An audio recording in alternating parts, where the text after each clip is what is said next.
Committee will come to order. Before our formal hearing begins, I want to invite Anna Corbett, who is before us today. Anna, thank you so much for being here.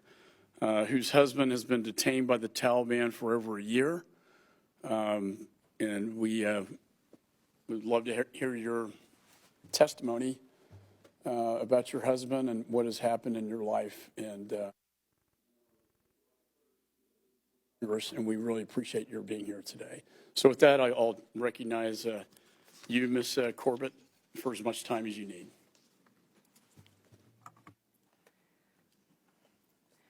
Chairman McCall, Ranking Member Meeks, members of the committee, thank you for providing me the opportunity to be with you today to share my family's story. My name is Anna Corbett. I am the wife of Ryan Corbett. We have been blessed with 3 children, Ketsia, Miriam, and Caleb. Our children have brought incredible joy to our lives.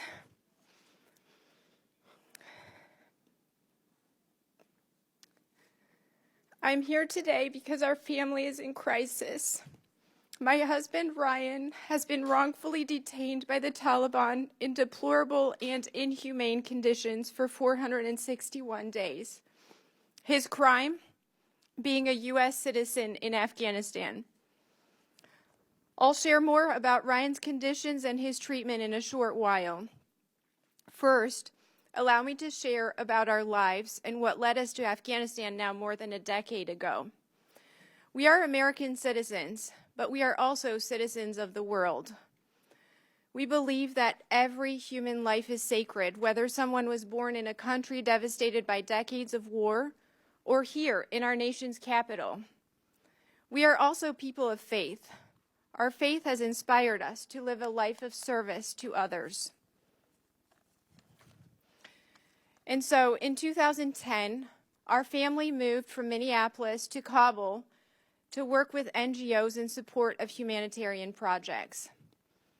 During this time, we came to believe that the lives of local families could be dramatically improved by empowering them to start and run their own businesses. To that end, in 2017, Ryan started a business consulting and microfinance company called Bloom Afghanistan. Bloom's mission was to equip the Afghan people with the tools, education, and capital needed to build and maintain successful small businesses. Ryan took the time to learn the local language, Pashto, and connected deeply with his clients and their families.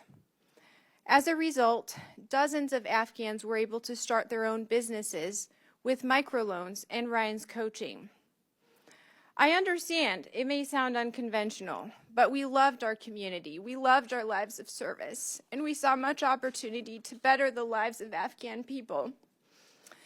Then, as is well known, in mid-2021, the Taliban's reemergence changed everything for Afghanistan and for my family.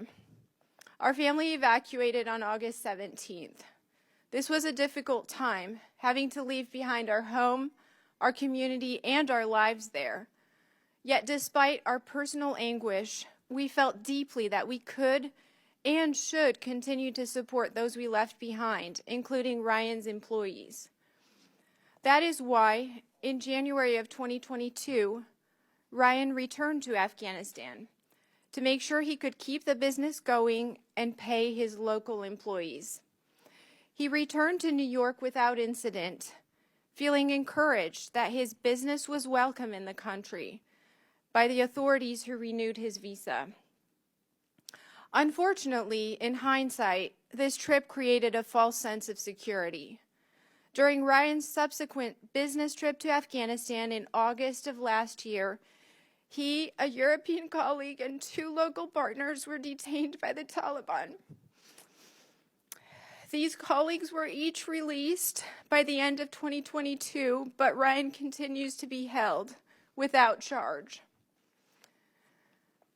As you can imagine, every day of these past 15 months has been a living nightmare for our family. Until now, I have suffered outside the public eye while awaiting progress that hasn't come. Yet I cannot remain quiet when I fear so deeply for Ryan's welfare and with winter setting in his life. Since Ryan was taken 15 months ago, he received one visit from our protecting power in January of 2023, and I had a single 6-minute phone call with him in May. What little we do know about Ryan has come from other Western citizens who have been released. Excuse me.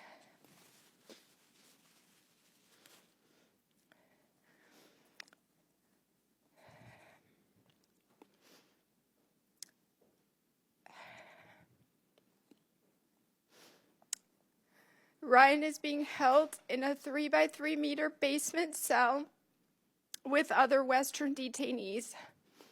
He eats little other than scraps of greasy goat and fat. He is held in solitary confinement for weeks at a time. Ryan must seek permission to access the bathroom, and this too is limited. He is taken outside for sunlight only once a month for mere minutes. We recently learned that Ryan has been fainting and experiencing seizures. He is often threatened with physical harm. He is told by his captors that he is forgotten and that his country doesn't care about him. And why wouldn't he believe it when other Westerners have come and gone so much faster than he? The impact on his mental health is unspeakable. Meanwhile, our family has done our best to adjust to life in the U.S. Our children,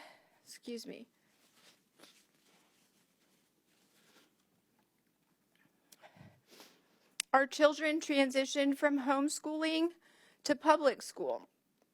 Our children played soccer and basketball for the first time, and my oldest daughter was voted into homecoming court and learned to drive.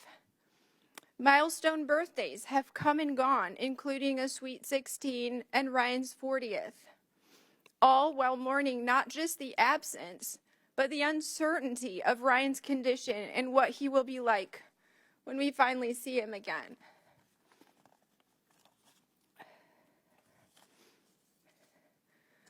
We are grateful for the efforts that the Special Envoy for Hostage Affairs, Ambassador Roger Carstens, and his office have made to bring Ryan home and for their nearly daily support.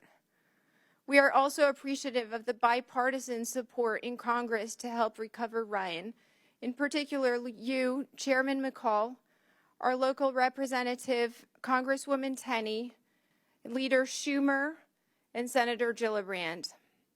You have truly been our champions. We are in communication with the White House and are thankful for the National Security Council's direct engagement and look forward to meeting with them this afternoon. Despite these efforts, we have been unable to even secure regular health and safety visits for Ryan, much less to progress efforts to secure his release.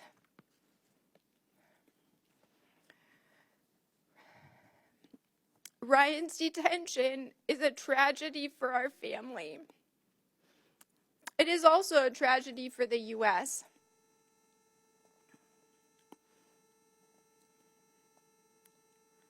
That someone could be held simply for being an American.